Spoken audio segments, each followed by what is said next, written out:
मेरा अनुमान ये है कि जहाँ तक शहर इलाहाबाद की बात है, उसमें बीजेपी जीतेगी।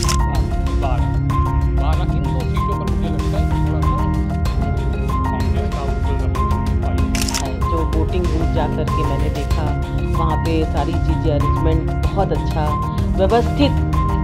जैसे हर बार चुनाव में क्या होता था कि बहुत देर तक आपको खड़े होना पड़ता था, लाइन में लगना पड़ता था, लेकिन इस बार सारी चीज़ें सिस्टमेटिक थी, बहुत चीज़ें थी। और दूसरी चीज़ ये है कि मैं तो ये कहना चाहूँगी कि बीजेपी ही जीतेगी, क्योंकि बीजेपी कई मुद्दों में खरी उतरी है। देश के दूसरे हिस्सों की तरह संगम नगरी प्रयागराज की इलाहाबाद लोकसभा सीट पर वोट डाले जा चुके हैं। नतीजों का इंतजार है। इलाहाबाद लोकसभा सीट की अगर हम बात करें तो दो दिग्गज नेताओं के बेटों की जो तकदीर है वो दांव पर लगी हुई है, उनकी प्रतिष्ठा दांव पर लगी हुई है। भारतीय जनता पार्टी ने जहां पूर्व गवर्नर और यूपी विधानसभा के पूर्व स्पीकर पंडित केशरी नाथ त्रिपाठी के बेटे नीरज त्रिपाठी को मैदान में उतारा है, तो वहीं विपक्ष की तरफ से कांग्रेस पार्टी ने कुंवर रेवती रमण सिंह के बेटे उज्जवल रमण सिंह को टिकट दिया है। बहरहाल यहां उम्मीदवारों की जो तकदीर है वो ईवीएम में कैद हो चुकी है, लेकिन नतीजे क्या होंगे इसे लेकर कयास लगाए जा रहे हैं।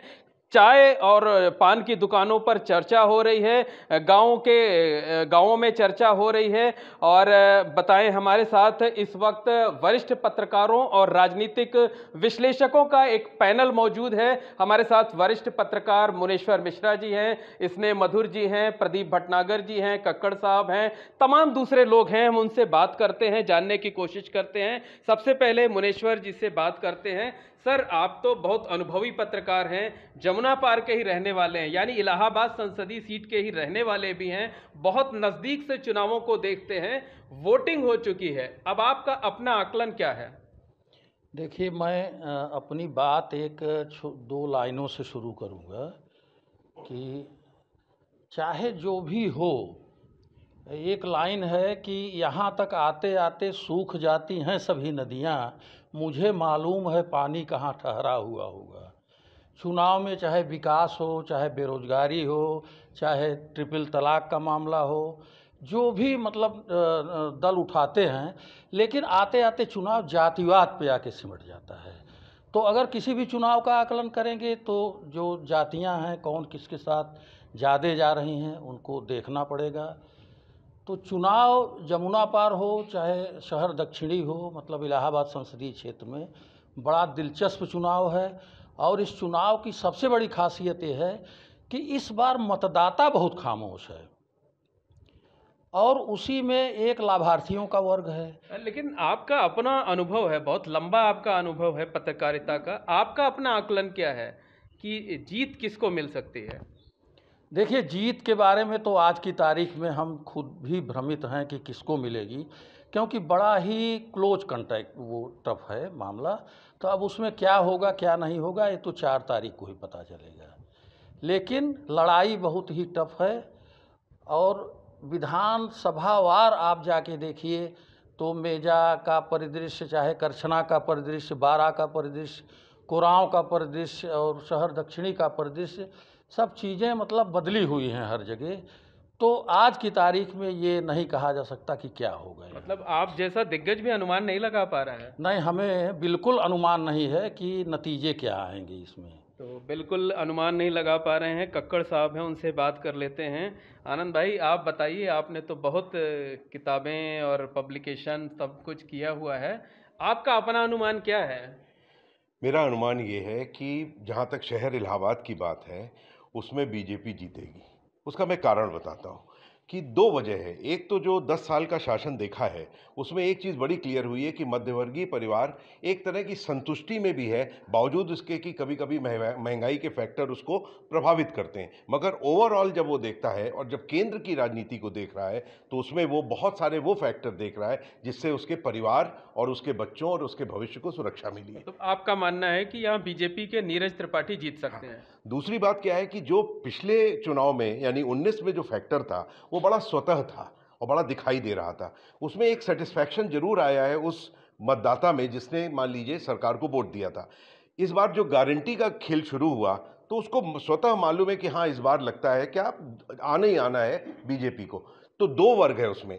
जो विश्वास करता है कि बीजेपी आएगी, उसमें से एक वर्ग स्लैग भी हो गया है, हमें तो मालूम ही है यही आएंगे, और दूसरा वर्ग है जो जाके दे रहा है। मैंने ऐसा बूथ मैनेजमेंट अपनी ज़िंदगी में कभी नहीं देखा जो इस बार देखा, जो ये साबित करता है कि बहुत ही सेटिस्फाइड मतदाता था। देखना ये होगा कि ये जो मैनेजमेंट है ये बीजेपी के कितने काम आता है। वरिष्ठ पत्रकार प्रदीप भटनागर जी हमारे साथ हैं। उत्तर प्रदेश से लेकर देश के तमाम दूसरे राज्यों में भी इन्होंने पत्रकारिता की है, राजनीति का बहुत अच्छा अनुभव है। सर, आपका अनुभव क्या कहता है इलाहाबाद लोकसभा सीट को लेकर? देखिए, ये बिल्कुल सही बात है कि बहुत टफ कॉन्टेस्ट है, लेकिन आप विधानसभा वार अगर नज़र डालें, मेजा, करछना और कोरांव और शहर दक्षिणी, इन सीटों पर मुझे लगता है कि बीजेपी अपर हैंड है। सिर्फ एक सीट जो बचती है आपकी, उसमें थोड़ा सा मुझे लगता है कि कुछ करछना और एक 12 इन दो सीटों पर मुझे लगता है कि थोड़ा सा ये कांग्रेस का उज्जवल रमन सिंह की फाइट है। इसलिए मुझे लगता है कि जीत तो बीजेपी सकती है, सक जाएगी, लेकिन वोट का मार्जिन जो है वो जीत का मार्जिन जो है बहुत कम होगा। मुश्किल से मुझे लगता है 50,000 से ज़्यादा का मार्जिन नहीं होगा। 50,000 से नीचे ही जो भी जीतेगा वो रहेगा। और मुझे लगता है कि मतलब जब काउंटिंग शुरू होगी तो एकदम इंडिया पाकिस्तान के क्रिकेट मैच की तरह काउंटिंग होगी जो है। जी, बिल्कुल सही है। और मैं बता रहा हूँ कि एक विधानसभा में लगेगा जीत गए, एक दूसरी विधानसभा में लगेगा हार गए, और अंत तक आते आते एक बहुत हल्की मार्जिन से बीजेपी जीतेगी। बिल्कुल। देखिए, वरिष्ठ पत्रकार स्नेह मधुर साहब भी हैं, लेकिन उससे पहले आधी आबादी का भी प्रतिनिधित्व यहाँ पर है। आपका नाम क्या है? मेरा भारती पांडे। भारती जी, आपने भी चुनाव को बहुत नज़दीक से देखा है। जी। क्या आकलन है आपका? मेरा आकलन तो ये है कि जहाँ तक मैंने अभी देखा है, जो वोटिंग बूथ जा कर के मैंने देखा, वहाँ पे सारी चीज़ें अरेंजमेंट बहुत अच्छा व्यवस्थित। जैसे हर बार चुनाव में क्या होता था कि बहुत देर तक आपको खड़े होना पड़ता था, लाइन में लगना पड़ता था, लेकिन इस बार सारी चीज़ें सिस्टमेटिक थी, बहुत चीज़ें थी। और दूसरी चीज़ ये है कि मैं तो ये कहना चाहूँगी कि बीजेपी ही जीतेगी, क्योंकि बीजेपी कई मुद्दों में खरी उतरी है, कई मुद्दों में उसने काम किया है। मतलब जो वादा किया वो पूरा हुआ, जो वादा किया उसने पूरा किया और 100% किया। और राम मंदिर से लेकर 370 तक और ट्रिपल तलाक तक, और उसने पाकिस्तान में जाके एक उन्होंने एयर स्ट्राइक किया था, वो तो अमेजिंग था। मतलब बिल्कुल आप सोच नहीं सकते, वो कोई कर ही नहीं सकता। मतलब बहुत हिम्मत वाला आदमी वोट कर में सकता है। ये वोट भी दिला रहा है बीजेपी को, ये मुद्दे बिल्कुल दिला रहा है, क्योंकि ये हिम्मत का काम है ना। ये कोई और सरकार ने तो अभी तक किया नहीं था, इसने ही हिम्मत की इतनी। और किसी के घर में घुस के आप कैसे मार सकते हैं किसी को, आप बताइए। तो एक हिम्मत, पावर होनी चाहिए ना। महिलाओं को आज जो पावर मिली है वो इसी सरकार से मिली है। बिल्कुल। कल्पना सहाय जी हैं, रिटायर्ड अधिकारी हैं, लेकिन राजनीति की बहुत अच्छी समझ रखती हैं। आप बताइए, आपका आकलन क्या है? मेरा आकलन ये है कि शुरू में यहाँ का इलेक्शन जो था डाउन चल रहा था, पता ही नहीं चल पा रहा था, लेकिन दो दिग्गज थे, एक उज्जवल रमन सिंह जी और दूसरे प्रवीण पटेल, नीरज त्रिपाठी जी। तो दोनों में उज्जवल रमन सिंह 20 पढ़ रहे थे, नीरज त्रिपाठी जी राजनीतिक दृष्टि से कम पढ़े। उनके पास उनके पिताजी का जो कुछ भी धरोहर है उसका प्रभाव उनको पड़ा, लेकिन आते आते चुनाव के लास्ट के 10 दिन में नीरज त्रिपाठी जी ने बहुत चढ़ाई। तो जब बीजेपी के स्टार प्रचारकों ने चुनावी रैलियां शुरू की, ये जो अमित शाह और योगी और मोदी जी का वो था, आम सभाएं थी, इसने नीरज को बहुत, और नीरज जी ने खुद भी बहुत मेहनत की, और जाति समीकरण भी है थोड़ा, ब्राह्मण और सब मिलाकर लगता है कि जीत वो जाएंगे। अब वोटिंग परसेंटेज का नहीं बता सकते, लेकिन नीरज जी की स्थिति आज की तारीख में अच्छी है। मतलब अपर हैंड देखती हैं नीरज त्रिपाठी को, भारतीय जनता पार्टी के उम्मीदवार हैं। आपका क्या नाम है? मेरा नाम अंजू गुप्ता है। अंजू जी, आपका आकलन क्या है इलाहाबाद सीट को लेकर? मेरा आकलन यह है कि इलाहाबाद में तो बीजेपी आनी ही चाहिए, और विश्वास भी है कि आएगी। वजह क्या है? किन फैक्टर्स पे लोगों ने वोट दिया बीजेपी के पक्ष में, जिसके आधार पर आप ये बात कह रही हैं? यहाँ पर बीजेपी सरकार ने बहुत काम किया है, तो महिलाओं को आगे बढ़ाया है। तो ये है कि और घर से महिलाओं ने निकलकर लोगों को जागरूक किया है, और वोट के लिए बहुत लोगों को ले जाके उनको आगे बढ़ाया है। तो ये है कि बीजेपी सरकार तो आएगी। तो आपका मानना है कि आधी आबादी ने बीजेपी पर ज्यादा भरोसा जताया, वो एक बड़ा फैक्टर है। तो ये विश्वास है कि बीजेपी इलाहाबाद में तो बीजेपी सीट आनी ही चाहिए। पीछे सीट आनी चाहिए। देखिए सर, आपका नाम क्या है? प्रदीप चित्रांशी। चित्रांशी जी, आप बताइए कि आपका आकलन क्या है? एक तरफ दिग्गज कुंवर रेवती रमण सिंह हैं, दूसरी तरफ केशरीनाथ त्रिपाठी जी का नाम है। इन दोनों नामों में से किसकी विरासत पे लोगों ने ज़्यादा भरोसा जताया है? देखिए, जैसे शहर दक्षिणी में एक जगह है लोकनाथ, जहाँ मैं खुद गया था, और मुट्ठीगंज गए थे। लोकनाथ शहर का केंद्र है, हृदय है, और आज भी वहाँ पर इलाहाबाद की प्राचीन संस्कृति जिंदा है। वहाँ पर जब लोग बात कर रहे थे तो नीरज जी के लोगों ने कहा, मैं इनको तो जानता नहीं हूँ, लेकिन वोट मोदी जी के नाम से सारे देने के लिए वहाँ तैयार। मुट्ठीगंज के जो व्यापारी वर्ग है, ये बीजेपी से बहुत संतुष्ट है, क्योंकि आज चाहे वो छोटे व्यापारी हों या बड़े व्यापारी हों, कहीं न कहीं सुरक्षा चाहते थे, और आज उन्हें इस गवर्नमेंट से वो पूरी की पूरी सुरक्षा मिल रही है। मतलब आपका ये मानना है कि प्रधानमंत्री नरेंद्र मोदी का नाम ही सबसे बड़ा फैक्टर है? हाँ, आज के दौर में प्रधानमंत्री जी का, क्योंकि इतने कर्मठ जो कोई दूसरे दिखते भी नहीं, आसपास कोई दिखता भी नहीं है। मोदी जी है तो मुमकिन जीतेगी बीजेपी इलाहाबाद सीट पर? हाँ, बीजेपी इलाहाबाद सीट में आएगी। हाँ, तो देखिए तमाम लोगों की हमने बातें सुनी, लेकिन वरिष्ठ पत्रकार स्नेह मधुर जी हैं, बहुत अच्छा जो है इन्होंने, इनका अनुभव है, खासकर राजनीति के क्षेत्र में बहुत काम किया है, लंबे समय तक रिपोर्टिंग की है। सर, आपका अपना अनुभव क्या कहता है, क्योंकि तमाम दूसरे लोगों की भी आपने राय सुन ली। देखिए, जहाँ तक बात हो रही कि कुछ लोगों ने चर्चा की कि प्रत्याशी कैसा था, इन्फीरियर था या और बेहतर था, दोनों का टक्कर थी, ऐसी कोई बात नहीं है।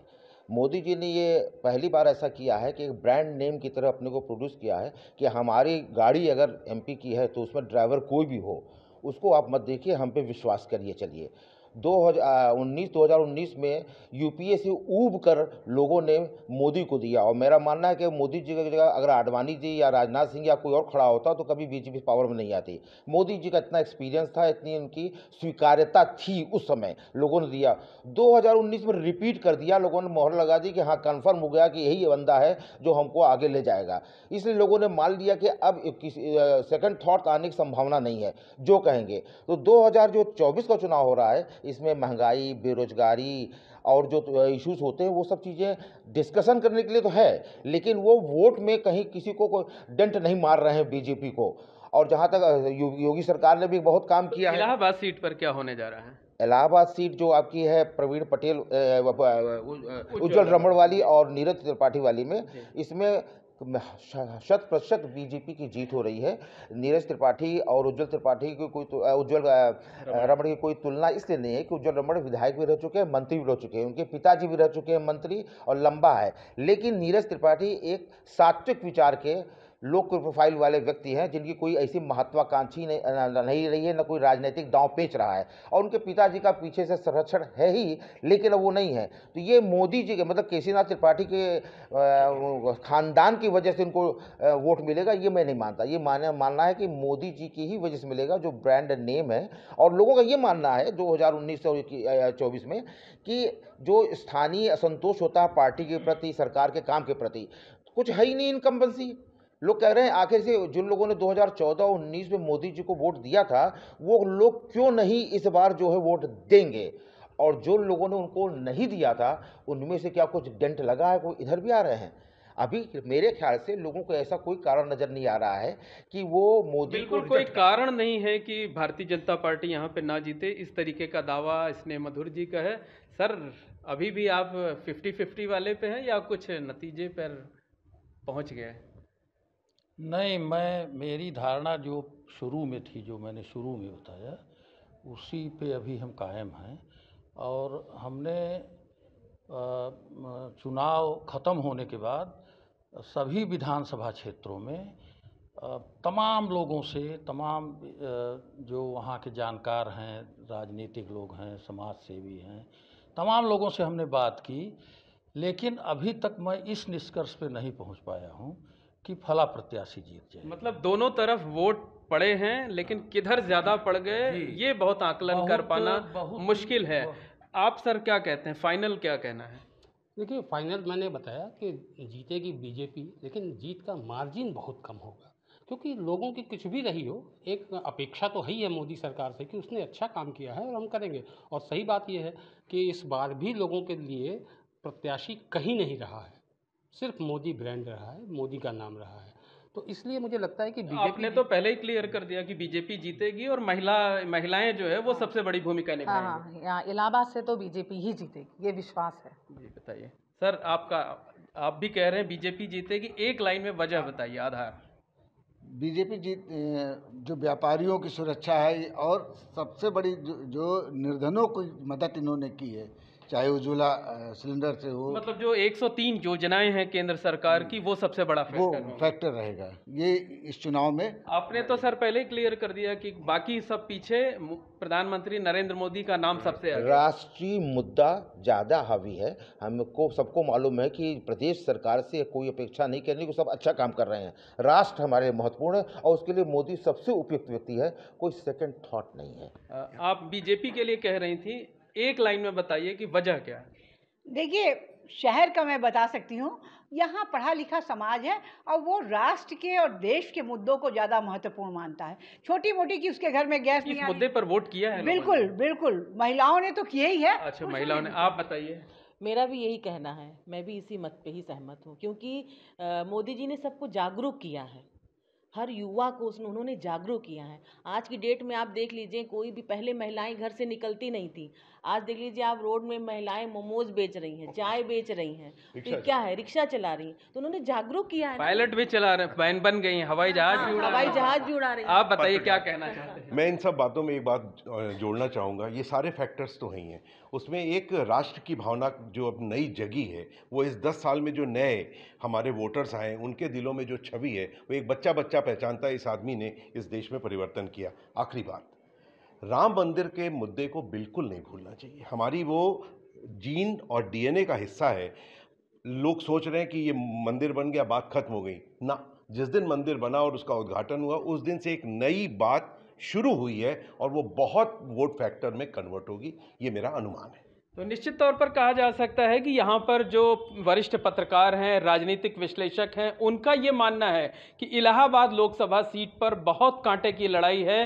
कांग्रेस पार्टी के उज्ज्वल रमण सिंह और बीजेपी के नीरज त्रिपाठी लगभग बराबरी से लड़े हैं। हालांकि हमारे साथ जो पैनल है, उनमें से ज़्यादातर लोगों की राय ये है कि जो नतीजा आएगा वो भारतीय जनता पार्टी के पक्ष में आ सकता है। मार्जिन भले ही बेहद कम हो, लेकिन नतीजा जो है वो 2014 और 2019 की तरह ही आएगा, यानी भारतीय जनता पार्टी यहाँ पर जीत की हैट्रिक लगा सकती है। Mohammad Moin, ABP network, Prayagraj.